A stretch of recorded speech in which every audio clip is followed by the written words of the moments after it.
Donc, 1 an et demi avant les Jeux olympiques, j'éprouvais plusieurs problèmes d'ordre de motivation, puis de confiance et tout ça, puis de technique aussi au niveau de certains plongeons. Comment est-ce qu'on peut manquer de motivation quand on est si proche du but? Bien, parce que je sentais que je faisais du surplace au niveau technique. Ça fait quoi quand on se dit on tire la coque, c'est fini? Ah, c'est fini. Je le savais, puis ça me tentait pas, mais je le faisais. Les pancartes Frogs Go Home. Il fallait voir que j'étais la seule fille dans la ligue, gardienne de but. Après les préliminaires, je pense qu'il y a bien des gens qui me voyaient plus sur le podium. Quel combat est le plus difficile? Celui dans le ring ou celui à l'extérieur du ring avec les commanditaires?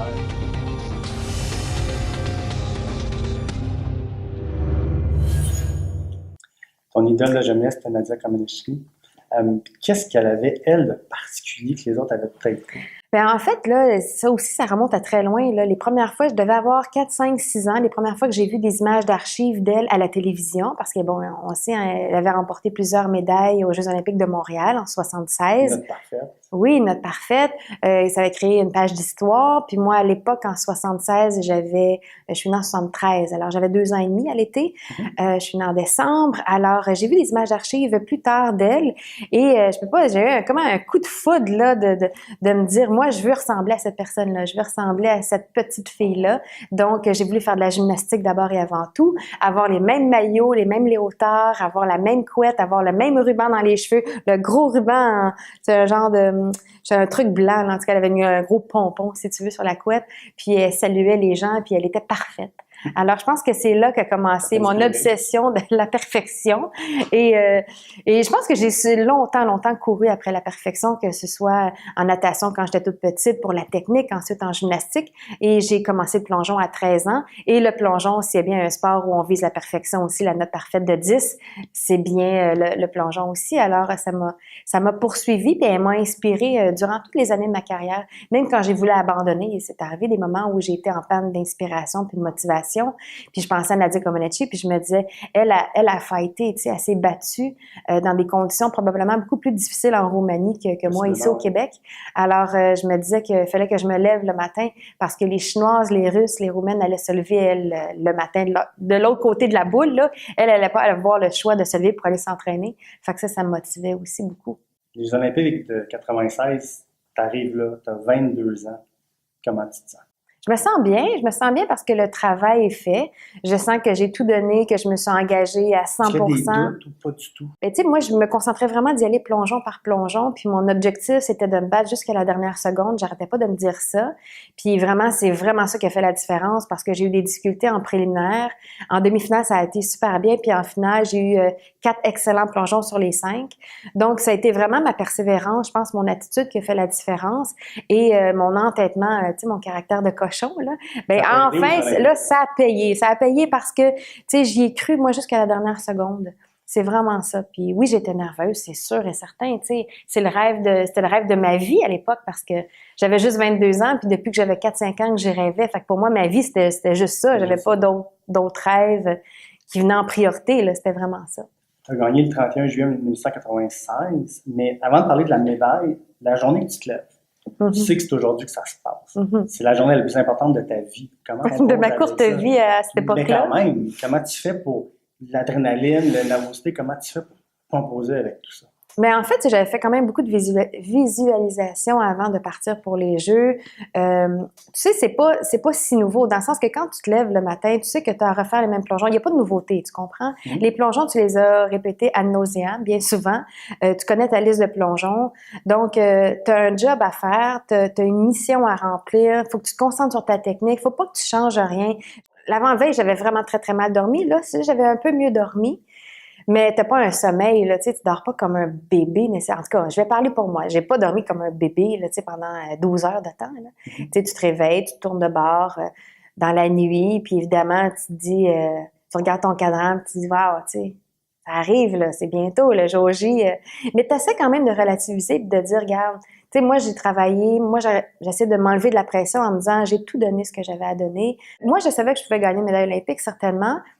Puis, je pense que les gens du plongeon le savaient, là, que j'avais la possibilité de le faire. Il fallait voir comment j'allais contrôler mes nerfs et comment j'allais contrôler ma constance, parce que j'étais pas une fille qui était réputée pour être très constante. J'allais être capable du meilleur ou du pire, là, tu sais. Puis, d'enligner les 10 plongeons qui comptaient, c'était ça le grand défi. Puis, j'en ai réussi 9 sur 10. Alors, on peut dire mission accomplie.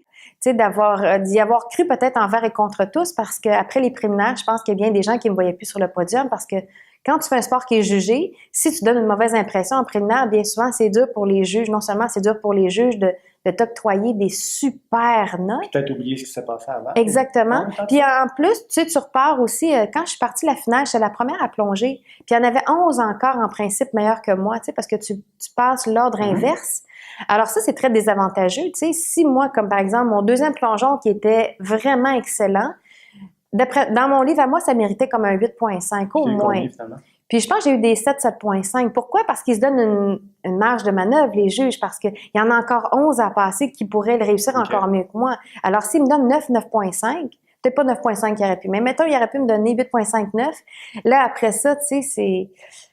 Alors, un dans l'autre, ouais, c'est une grande fierté quand même, cette médaille-là de bronze. L'affaire que moi, je dépare des fois un peu, c'est qu'on dirait qu'un athlète olympique, il va être aimé ou populaire une fois qu'il gagne. La personne qui finit 4e ou 5e, elle fait autant d'efforts. C'est ça, on l'oublie peut-être un peu. C'est sûr que c'est sûr que c'est ingrat le sport, tu sais, parce que les 4e positions, je veux dire, en principe, là, moi je pense qu'on peut dire les 10 meilleurs au monde dans chaque sport, chaque catégorie. Oui, c'est ça. Dans mon livre à moi, les 10, 12, 15, là, c'est dur à évaluer, tout dépendant du sport et de l'épreuve comme telle. Mais mettons que les 10 meilleurs au monde dans chaque sport, dans chaque épreuve, dans chaque catégorie, sont pas mal tous au même niveau de travail. C'est le jour J, quand on dit que ça se passe dans la tête, c'est là qu'on voit qui va se départager le podium, qui va se battre jusqu'à la fin, qui va réussir à atteindre vraiment son pic cette journée-là. Donc, parce que moi, je pense que les 10 meilleurs, tu sais, au monde ont pas mal tous eu le même un encadrement qui est similaire pour se rendre à ce niveau-là. J'ai fouillé un peu avant de faire l'entrevue.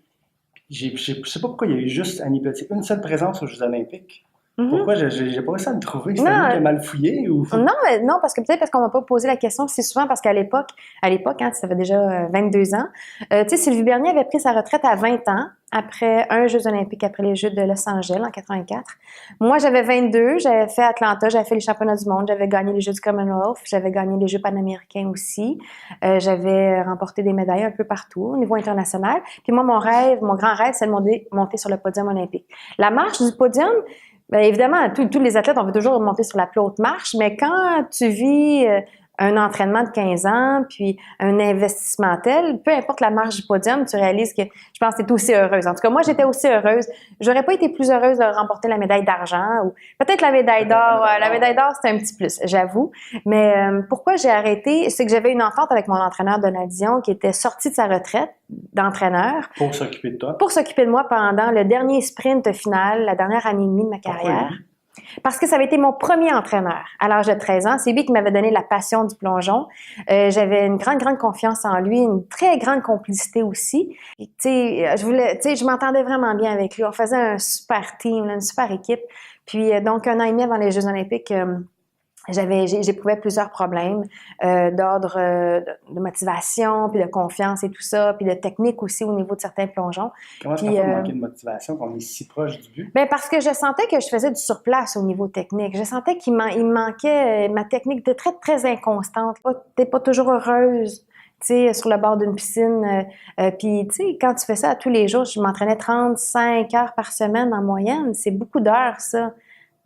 À pas être heureuse, à ronger mon frein, à avoir des frustrations, à accumuler des doutes aussi. Là, ça ronge ta confiance en toi. Puis, tu sais, sur le tremplin, il faut que tu sois confiante. Hein? Il faut que tu sois heureuse. Moi, je pense que pour performer à un haut niveau, il faut être bien, il faut être heureux, il faut apprécier. Ou... Non, avant. Okay. Parce que tu me parles de pourquoi j'ai changé d'entraîneur. Donc, j'étais pas j'étais pas complètement heureuse. J'ai décidé d'aller chercher Donald et on a vécu une super année et demie très difficile. J'étais arrivée quand même à un niveau très acceptable à Atlanta. Puis, donc, c'est ça, quand les Jeux olympiques étaient finis, l'entente était que lui retournait à son travail à temps plein à la Ville de Montréal. Puis moi, ben il fallait que je change d'entraîneur, me trouve un autre entraîneur, peut-être déménager du Québec. Puis avec l'accueil que j'ai eu à l'aéroport, là, tu sais, quand je suis arrivée avec la médaille au cou, tout ça, j'ai senti que je pouvais boucler la boucle, puis j'avais des opportunités aussi avec les ailes de la mode, avec les Jeux FBI, avec McDonald's, de bâtir une carrière avec TVA aussi. La vie est un sport dangereux. Donc, j'avais des opportunités sur la table pour essayer de passer le flambeau, de dire, OK, let's go, là, j'ai eu une belle carrière dans le sport pendant 15 ans. Gymnastique, plongeon, très exigeant au niveau physique, gros mot de dos aussi. Je pense que j'étais mûre pour vivre une vie plus normale, puis plonger dans la transition de carrière, puis dans le marché du travail. Ben, merci, c'est gentil. Ça me fait plaisir.